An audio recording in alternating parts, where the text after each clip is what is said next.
नमस्कार, आप देख रहे हैं टीएनआई आवाज और मैं हूं आपके साथ जावेद खान। चलिए एक नजर डालते हैं देश और दुनिया की तमाम बड़ी खबरों पर। पश्चिम बंगाल में चुनावी नतीजों के बाद से शुरू हुई सियासी हिंसा थमने का नाम नहीं ले रही। केंद्रीय मंत्री वी मुरलीधरन की कार पर गुरुवार को पश्चिमी मिदनापुर के पचखुड़ी में भीड़ ने हमला बोल दिया। लोगों ने पत्थरों और लाठी डंडों से हमला किया, इससे कार के शीशे फूट गए। केंद्रीय मंत्री ने खुद सोशल मीडिया पर हमले की जानकारी दी। उन्होंने वीडियो पोस्ट कर कहा कि तृणमूल के गुंडों ने मेरे काफिले पर हमला किया, गाड़ी की खिड़कियों को तोड़ दिया गया, कर्मचारियों पर भी हमला किया। उन्होंने बताया कि ड्राइवरों को चोटें आई हैं। इसी बीच मुख्यमंत्री ममता बनर्जी ने कहा कि केंद्रीय सरकार के मंत्री राज्य में आकर हिंसा भड़का रहे हैं। ममता ने कूच बिहार जिले में फायरिंग में मारे गए लोगों के परिजन को होमगार्ड की नौकरी देने की घोषणा की है। साथ ही चुनाव बाद हुई हिंसा में मारे गए 16 लोगों को 2-2 लाख रुपए सहायता राशि देने का निर्णय किया है। देश भर में कोरोना संक्रमण से हालात काफी खराब होते नजर आ रहे हैं। ऐसे में देश के दुश्मनों से लोगों की रक्षा करने वाली हमारी सेनाओं ने अब कोरोना वायरस के खिलाफ भी युद्ध छेड़ दिया है। रक्षा मंत्री राजनाथ सिंह ने गुरुवार को बताया कि आर्मी, नेवी और एयरफोर्स किस तरह से देशवासियों की जान बचाने में लगे हुए हैं।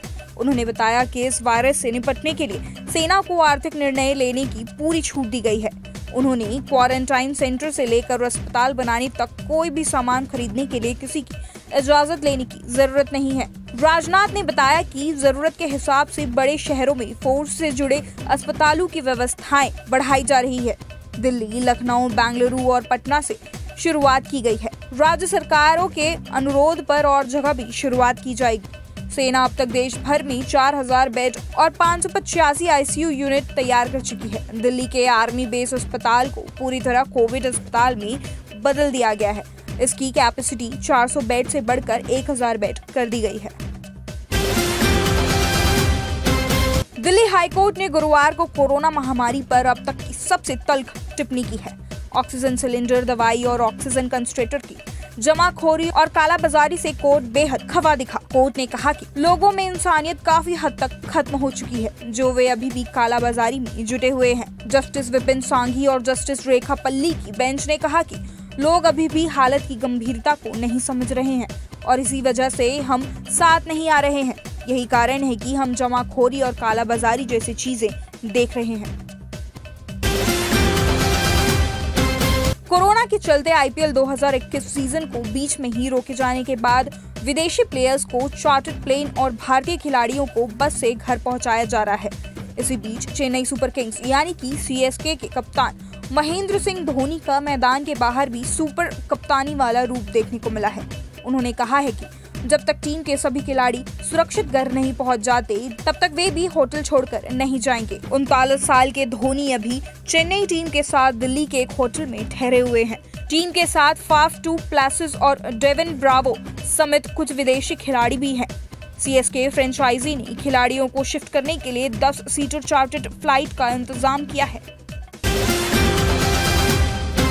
2 बार के ओलंपिक पदक विजेता पहलवान सुशील कुमार को दिल्ली पुलिस तलाश रही है। सुशील पर पूर्व जूनियर नेशनल चैंपियन सागर की हत्या और छात्र साल स्टेडियम में हुई झड़प में शामिल होने का आरोप है।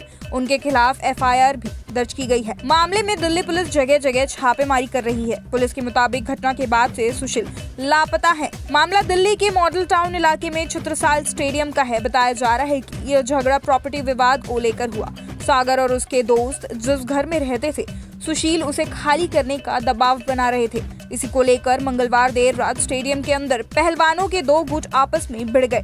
इसमें 5 पहलवान जख्मी हो गए। इनमें से एक सागर ने अस्पताल में इलाज के दौरान दम तोड़ दिया। वह दिल्ली पुलिस में हेड कांस्टेबल का बेटा था। जूही चावला का जिक्र आते ही उनका खिलखिलाता चेहरा आंखों के सामने आता है। वे आज भले ही फिल्मों में सक्रिय नहीं हैं, मगर इसमें कोई शक नहीं है कि उन्होंने बॉलीवुड में एक अलग ही मुकाम हासिल किया है। यूं तो जूही ने अपने करियर में कई तरह के रोल किए, लेकिन उनके जिंदा दिल कॉमेडी को फैंस आज भी याद करते हैं। कम ही लोग जानते हैं कि जूही फिल्मों से दूर होकर पिछले 10 साल से खेती कर रही है। हाल ही में जूही ने अपने फार्म हाउस से कुछ तस्वीरें शेयर की है, जिनमें वह अपने फार्म हाउस में बैठी नजर आ रही है। जूही ने इन तस्वीरों को शेयर करते हुए कैप्शन में लिखा, वाडा फार्म में मेरा नया ऑफिस, फुली एयर कंडीशन्ड और ऑक्सीजन से भरपूर, नए काउ शेड, स्टाफ क्वार्टर और फलों के पेड़ लगाने की प्लानिंग करते हुए। कोविड की वजह से भारतीय क्रिकेट कंट्रोल बोर्ड यानी कि बीसीसीआई ने हाल ही में आईपीएल स्थगित कर दिया है। इसी मौके का फायदा उठाने के लिए singing reality show Indian Idol 12 ने तुरंत अपनी स्ट्रैटेजी में बदलाव किया है। सुनने में आया है कि आखिरी मौके पर चैनल ने अपने एपिसोड टेलीकास्ट स्ट्रैटेजी में कुछ फेरबदल किया है। शो से जुड़े करीबी सूत्र ने बताया, इंडियन आइडल वीकेंड शो है, इसी दौरान आईपीएल के बड़े मैच भी होते हैं। इस बात में कोई संदेह नहीं है कि आईपीएल से शो टीआरपी पर असर जरूर पड़ता है। इसी बात को ध्यान में रखते हुए चैनल इस हफ्ते 8 और 9 मई को boys versus girls special episode telecast करने वाले थे। इस स्पेशल एपिसोड के लिए अनु मलिक और मनोज मुंतशिर ने बतौर जज शूट भी किया था। हालांकि जैसे ही आईपीएल रद्द होने की खबर वायरल हुई, चैनल ने इस एपिसोड को टेलीकास्ट होने से रोक दिया। फिलहाल टीएनआई एक्सप्रेस में सिर्फ इतना ही। देश और दुनिया की तमाम खबरों के लिए आप देखते रहिए टीएनआई आवाज, आपकी आवाज के साथ।